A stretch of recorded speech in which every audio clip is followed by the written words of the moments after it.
Guys, welcome to my YouTube channel. ಎಲ್ಲರೂ ಹೇಗಿದ್ದೀರಾ? I hope ಎಲ್ಲರೂ ಚೆನ್ನಾಗಿದ್ದೀರಾ ಅಂದ್ಕೊಂಡಿದ್ದೀನಿ.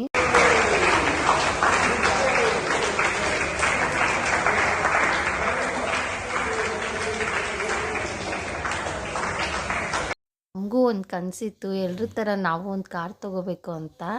ಆ ದೇವ್ರ ಆಶೀರ್ವಾದದಿಂದ ಕಾರ್ ತೊಗೊಂಡ್ವಿ ನಾವು. ಮತ್ತು ಕಾರು ಡೆಲಿವರಿಗಂತ ಶೋರೂಮ್ಗೆ ಹೋಗಿದ್ವಿ. ಅದೇ ದಿನನೇ ಮಗಳದು ಬರ್ಡೇನೂ ಇತ್ತು. ಕಾರ್ಗೆ ಮತ್ತು ಮಗಳ ಬರ್ಡೇ ಎರಡು ಸೇರಿ ಕೇಕೆಲ್ಲ ಕಟ್ ಮಾಡಿ ಸೆಲೆಬ್ರೇಟ್ ಮಾಡಿ ಮತ್ತು ಟೆಂಪಲ್ಗೆ ಕಾರ್ ಪೂಜೆಗೆ ಅಂತ ಬಂದಿದ್ವಿ. ಇಲ್ಲಿ ಮಾಸ್ಟರ್ನಲ್ಲಿ ವೀರಭದ್ರ ಸ್ವಾಮಿ ದೇವಸ್ಥಾನದಲ್ಲಿ ಪೂಜೆ ಎಲ್ಲ ಮಾಡಿಸ್ವಿ. ನೋಡಿ ಫ್ರೆಂಡ್ಸ್, ಯಾವ ಥರ ಪೂಜೆ ಎಲ್ಲ ಮಾಡ್ತಾರೆ ಅಂತೇಳಿ. ಹಸ್ಬೆಂಡ್ಗೆ ಮಗಳು ಬರ್ಡೇ ದಿನವೇ ಕಾರ್ ಪರ್ಚೇಸ್ ಮಾಡಬೇಕು ಅಂತ ಆಸೆ ಇತ್ತು. ಅದಕ್ಕೋಸ್ಕರ ಕಾರೆಲ್ಲ ಪರ್ಚೇಸ್ ಮಾಡಿ ಪೂಜೆ ಎಲ್ಲ ಮಾಡಿಸಿ ಮತ್ತು ಮನೆಯಲ್ಲಿ ಮಗಳ ಬರ್ಡೇನ ಯಾವ ಥರ ಸೆಲೆಬ್ರೇಟ್ ಮಾಡಿದ್ವಿ ಅಂತ ಒಂದು ಚಿಕ್ಕ ಕ್ಲಿಪ್ಪಿಂಗ್ ಇದೆ ನೋಡಿ. ಅವಳಿಗೆ 3 ಇಯರ್ಸ್ ಕಂಪ್ಲೀಟ್ ಆಯಿತು. ಸೊ ಅದಕ್ಕೆ 3 ಅಂತ ಕೇಕ್ ಮೇಲೆ ಬರ್ಸ್ಬಿಟ್ಟು ಅವಳೇ ಇಷ್ಟಪಟ್ಟು ಸೆಲೆಕ್ಟ್ ಮಾಡಿರೋ ಕೇಕ್ನ ತೊಗೊಬಂದರು ಅವ್ರ ಡ್ಯಾಡಿ.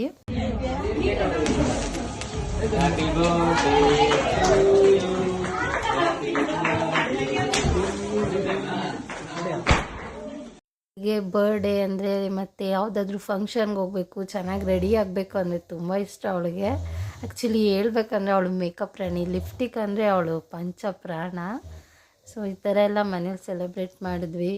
ಹಾಗೆ ಸಿಂಪಲಾಗಿ 2nd ಇಯರ್ದು ಗ್ರ್ಯಾಂಡಿಗೆ ಮಾಡಿದ್ವಿ. ಸೊ ಅದಕ್ಕೋಸ್ಕರ 3rd ಇಯರ್ ಬರ್ಡೇನ ಮನೇಲಿ ಸಿಂಪಲಾಗಿ ನಾವೇ ಫ್ಯಾಮಿಲಿ ಎಲ್ಲ ಕರೆದ್ಬಿಟ್ಟು ಸಿಂಪಲಾಗಿ ಮಾಡಿದ್ವಿ. ಗೈಸ್, ಏನು ಹೇಳ್ಬೇಕಂದ್ರೆ ನನ್ನ ವೀಡಿಯೋ ನೋಡ್ತೀರಾ, ಅದೇ ಥರ ಪ್ಲೀಸ್ ಸಬ್ಸ್ಕ್ರೈಬ್ ಮಾಡಿ, ಒಂದು ಲೈಕ್ ಕೊಡಿ, ಶೇರ್ ಮಾಡಿ, ಕಮೆಂಟ್ ಮಾಡಿ. ನೀವು ಈ ಥರ ನನ್ನ ವೀಡಿಯೋ ಹೇಗಿದೆ ಅಂತ ಹೇಳಿದ್ರೆ ಏನು ತಪ್ಪಿದೆ ಅಂತ ನಾನು ನೆಕ್ಸ್ಟ್ ವೀಡಿಯೋದಲ್ಲಿ ತಿಳ್ಕೊಂಡು ಅದನ್ನೆಲ್ಲ ಸರಿ ಮಾಡ್ಕೋತೀನಿ.